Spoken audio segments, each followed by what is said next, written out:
Ambati silks Kanchipuram sorry store now in Vijayawada. Exclusive పట్టు saris, సల్వాస్ and lehengas. Andhra Pradesh రాజధాని అమరావతిలో సెంట్రల్ గవర్నమెంట్కి సంబంధించి కామన్ సెంట్రల్ సెక్రటేరియట్ నిర్మాణానికి గ్రీన్ సిగ్నల్ వచ్చింది. అంటే అడ్మినిస్ట్రేటివ్ శాంక్షన్స్ అన్నీ కూడా వచ్చినాయి. సో ఆ డిపిఆర్ కూడా అప్రూవల్ అయిపోయింది. సో నిర్మాణ ప్రణాళికకి సంబంధించి త్వరలోనే యాక్షన్ ప్లాన్ మొదలవుతుంది. బడ్జెట్ అలొకేషన్కి సంబంధించి కూడా క్లియరెన్స్ వచ్చింది. కాబట్టి అసలు ఇక్కడ ఏం కడతారు, ఏమేమి ఉండబోతున్నాయి ఒకసారి అనలైజ్ చేసేటువంటి ప్రయత్నం చేద్దాం. అమరావతి మాస్టర్ ప్లాన్లో ఉన్నటువంటి ప్రత్యేకత, ఇప్పుడు సెంట్రల్ విస్టా అని చెప్పని ఒక ప్రాజెక్ట్ తీసుకుని కేంద్ర ప్రభుత్వం పార్లమెంట్ దగ్గర నిర్మాణం చేస్తుంది. అక్కడ ఏం జరుగుతుందంటే వివిధ విభాగాలకు సంబంధించినటువంటి కార్యాలయాలన్నీ కూడా వేరు భవనాల్లో ఉండడం, దీనివల్ల ఇన్కన్వీనియన్స్ ఉండడం వల్ల అన్నింటినీ ఒకే దగ్గరికి తీసుకొచ్చి సెంట్రల్ విస్టా ప్రాజెక్ట్ అని ఒక ప్రాజెక్ట్ని తీసుకొచ్చింది.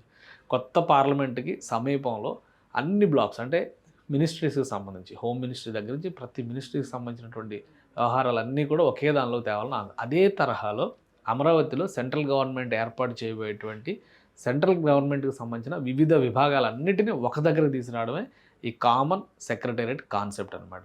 కామన్ సెంట్రల్ సెక్రటేరియట్ అని చెప్పని అంటున్నారు. సో రకరకాల డిజైన్లు దీనికి సంబంధించి వస్తున్నాయి, ఎలా ఉంటాయి ఏంటి అనేది. సో డిజైన్లు ఇంకా ఎక్కడ కూడా ఏవి అప్రూవ్ కాలేదు, ఫైనల్ కాలేదు. ఇవన్నీ కూడా ఎవరి ఊహా చిత్రాలు వాళ్ళవి. కాకపోతే ఇక్కడ చేసినటువంటి ప్రణాళికలో భాగంగా ఇక్కడ చూడండి, సిపిడబ్ల్యూడి అంటే సెంట్రల్ పబ్లిక్ వర్క్స్ డిపార్ట్మెంట్కి అమరావతిలో 3 భాగాల్లో ల్యాండ్ అలాట్మెంట్ జరిగింది కోర్ క్యాపిటల్ ఏరియాలో. సో ఆ ఏరియాలకు సంబంధించినటువంటి డీటెయిల్స్ అనమాట ఇవి. వాటికి సంబంధించిన అలాట్మెంట్ లిస్టు మొత్తం కలిపి చూస్తే మనం 22.5 ఎకరాల భూమిని రాష్ట్ర ప్రభుత్వం కేటాయించింది. అంటే ఇందులో ఒక పార్సిల్ మొత్తం ఒక 5.53 ఎకరాల భూమి మొత్తం కంప్లీట్గా కాంప్లెక్స్, అంటే గవర్నమెంట్ ఆఫీసెస్ కాంప్లెక్స్ కింద నిర్మిస్తారు. దీన్నే సెంట్రల్ సెక్రటేరియట్ ఏపీ అని చెప్పి అంటారు అనమాట. ప్రతి రాష్ట్రంలో ఇవి ఉంటాయి, ఒక్కొక్క దగ్గర ఒక్కొక్క పద్ధతి ఫాలో అవుతారు. ఇప్పుడు ఉన్నటువంటి మోడర్న్ ఎమ్యూనిటీస్, అలానే అమరావతి మాస్టర్ ప్లాన్, వీటన్నిటిని దృష్టిలో పెట్టుకొని కేంద్ర ప్రభుత్వం ఈ కార్యాలయాలన్నింటినీ ఒక గొడుగు కిందకి తేవాలనేటువంటి ప్రణాళికని ఇందులో అమలు చేస్తుంది. దీనికోసం 1299 కోట్ల రూపాయలు ఖర్చు పెట్టడానికి రెడీ అవుతున్నారు.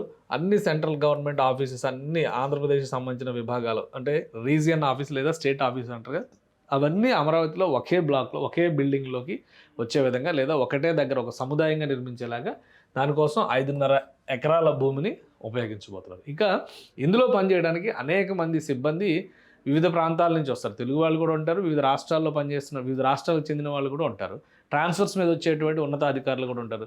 గ్రూప్ 1 ఆఫీసర్స్ స్థాయి వాళ్ళు, వీళ్ళందరూ కూడా ఐఏఎస్ ఐపీఎస్ లాంటివి కాకుండా ఇతర విభాగాలకు సంబంధించినటువంటి సిబ్బంది. సో వాళ్ళందరినీ ఒక దగ్గర ఉంచాలి కాబట్టి రెసిడెన్షియల్ స్పేస్ కోసం 17 ఎకరాల భూమిని కేటాయించారు. ఈ ఎంప్లాయీస్ హౌసింగ్ స్కీమ్ కింద వీటన్నిటిని కూడా అక్కడ టవర్స్ రూపంలో, ఇప్పుడు ఆల్రెడీ మనం ఏపీ గవర్నమెంట్ ఎంప్లాయీస్కి సంబంధించినటువంటి టవర్స్ చూస్తున్నాం. అదే తరహాలో సెంట్రల్ గవర్నమెంట్ ఎంప్లాయీస్ టవర్స్ రాబోతున్నాయి. అందరికీ స్టాఫ్ అందరికీ అందులో ఇవ్వడంతో పాటు మోడర్న్ ఎమ్యూనిటీస్తో అద్భుతమైన కమ్యూనిటీ లివింగ్ ఉండేలాగా చక్కగా పార్కుల దగ్గర నుంచి ప్రతిదీ ఓపెన్ స్పేస్ వరకు అన్నీ ఉండి క్లబ్ హౌస్లు, రిలాక్సేషన్స్ ఉండేలాగా అద్భుతమైన ఫెసిలిటీ ఇవ్వాలని చెప్పి నిర్ణయించారు. సో దీనివలన ఎంప్లాయీస్ వెల్ఫేరు, ఎఫిషియెంట్ అడ్మినిస్ట్రేషన్ ఇట్లాంటివన్నీ కూడా వస్తాయని చెప్పని ఒక అర్బన్ డెవలప్మెంట్ మోడల్ని అమరావతిలో తీసుకొస్తున్నారు. మొత్తంగా ఈ ప్రాజెక్టుకి సంబంధించి 2534 కోట్ల రూపాయలని ఖర్చు పెట్టడానికి ఆర్థిక శాఖ అప్రూవల్ ఇచ్చింది. సో ఏదైతే ప్రణాళికను వీళ్ళు తయారు చేసుకుని ఆర్థిక శాఖకి ఇచ్చారో ఫైనాన్షియల్ అప్రూవల్, అడ్మినిస్ట్రేటివ్ శాంక్షన్ 2 కూడా వచ్చినాయి. కాబట్టి ఫర్దర్గా దాన్ని గ్రౌండ్లో ఇంప్లిమెంట్ చేసేటువంటి బాధ్యత సిపిడబ్ల్యూ అంటే సెంట్రల్ పబ్లిక్ వర్క్స్ డిపార్ట్మెంట్కి అప్పగిస్తారు. సో ఆ సంస్థ సరైనటువంటి నిర్మాణదారుల్ని లేదా కాంట్రాక్టర్ని ఎంపిక చేసి వాళ్ళకి బాధ్యత ఇస్తారు. చాలా వరకు కేంద్ర ప్రభుత్వానికి సంబంధించినటువంటి నిర్మాణ విభాగాలు ఈ మధ్యకాలంలో మనం అబ్జర్వ్ చేస్తే 18 నుంచి 24 నెలలు డెడ్ లైన్ పెట్టి నిర్మాణ కార్యక్రమాలను ముందుకు తీసుకెళ్తారు. సో అదే తరహాలో ఏపీలో కామన్ సెంట్రల్ సెక్రటేరియట్ నిర్మాణం కూడా 2 ఏళ్లలో పూర్తి చేసే విధంగా అడుగులు పడుతున్నాయి. ఎంత వేగంగా కాంట్రాక్ట్ సంస్థలను ఎంపిక చేస్తారో మనం వేచి చూడాలి.